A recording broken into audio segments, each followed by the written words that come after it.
I have three pieces developed, and all he could show is pawn is no longer on d7.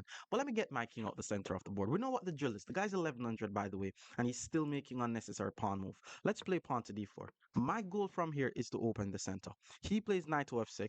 Let me use the time to continue my development. Let's go bishop to g5.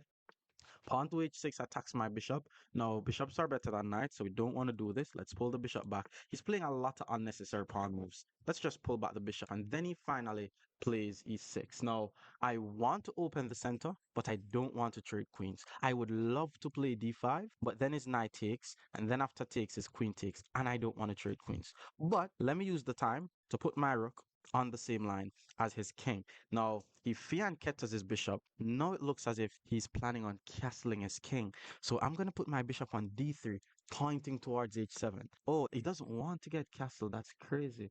Okay, he plays b5, another unnecessary pawn move. I have to start breaking some principles. He's breaking too many. Let's just play d5.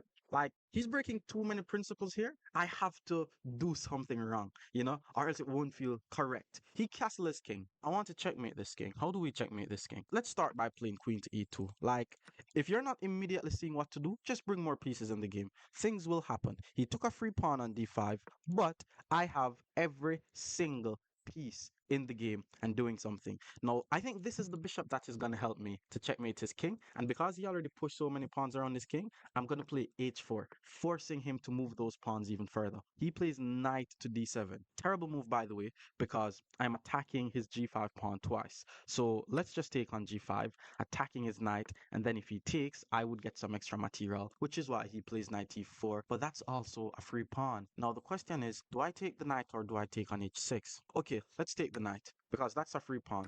And then once he takes, my bishop takes, hitting the bishop, he takes, now he takes. This is just very, very active. He decided to take on g5. Now, if I take on g5, he takes on g5, I am able to take his knight, but I want to checkmate this guy. So what I'm going to do, I'm going to play the move queen to f5. This is called PP on the PP.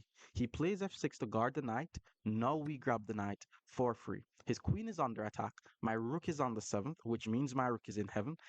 Well, I was about to say he had to move the queen, but he decided to blunder the queen. And then now once he takes back, because my rook is applying pressure to his bishop, all I need to do to win is to attack his bishop. So now I'm going to play the move queen to g7. There's literally nothing he could do to prevent a checkmate here. I'm just going to take on g7 on the next move and win the game. Maybe he's going to throw in a check on e1 to try to flag me. So let me... He plays rook to f7, but this is just checkmate in two moves. All I'm going to do is check on f7. The king has to move, and that's a checkmate. Follow for more videos like these.